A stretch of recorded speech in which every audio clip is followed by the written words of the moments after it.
जिस किसी भी राज्य में जाएंगे तो स्वाभाविक है कि कार्यकर्ताओं का उत्साहवर्धन होगा और उनको वो ज़रूर कोई न कोई ऐसा जानकारी देंगे जिसके आधार पर अपने दम पर।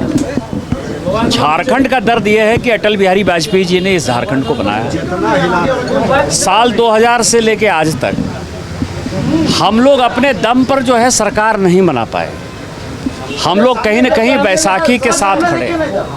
इसीलिए माननीय राष्ट्रीय अध्यक्ष जी का मार्गदर्शन ये है कि भारतीय जनता पार्टी को अपने पैर पर खड़ा होना चाहिए और अपने दम पर गंगोत्री से लेके गंगा सागर तक जो भगवा फहरा रहा है उसमें जो ये ब्लैक स्पॉट है सो कॉल्ड सेकुलरिज्म के नाम पर झारखंड, इसको अपने दम पर जीतना है।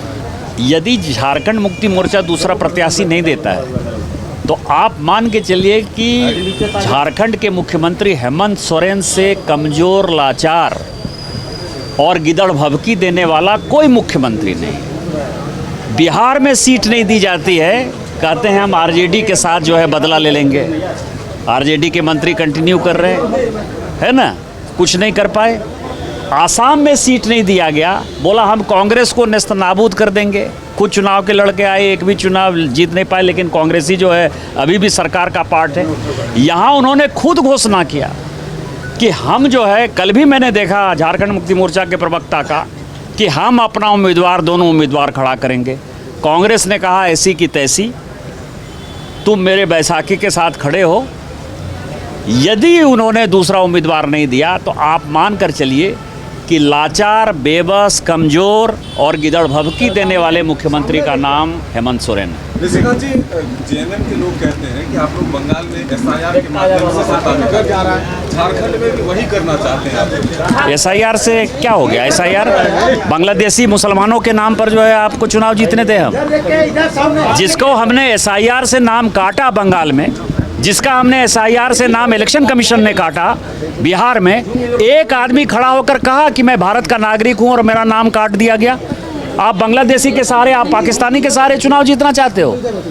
और वही हाल संथाल परगना का है, जहां से मुख्यमंत्री खुद हैं। 1951 की जनगणना के अनुसार, और ये सारे आदिवासी समाज को जानने का सवाल है, 45% आदिवासी का पॉपुलेशन था। 2011 की जनगणना के हिसाब से केवल 26% है।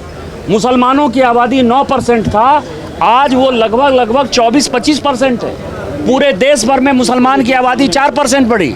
क्या ऐसा कारण है कि जहाँ विस्थापन है, पलायन है, कोई उद्योग धंधा नहीं है, वहाँ 16% आदिवासी कमे और वहाँ मुसलमानों की संख्या बढ़ी? इसका जवाब कौन देगा?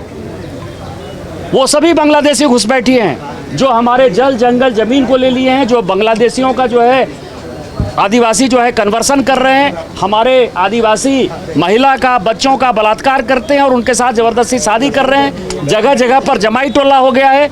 हम बांग्लादेशी को यहाँ नहीं रहने देंगे, उनको भगाएंगे। चाहे वो सेंसस का मामला हो, चाहे वो एसआईआर का मामला हो, जो भी बांग्लादेशी होगा बाहर हो जाएगा। और यदि उससे वो चुनाव हारते हैं तो अच्छा ही है। पश्चिम बंगाल से जो कोई माइग्रेशन नहीं होगा। घर रहने का मकान भर नहीं, ये खुशियों की तिजोरी है।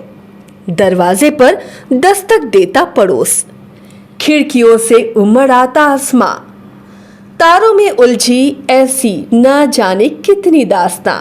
कहती हैं चले डायमंड सिटी, एक सफर हम सफर के साथ अपने घर तक।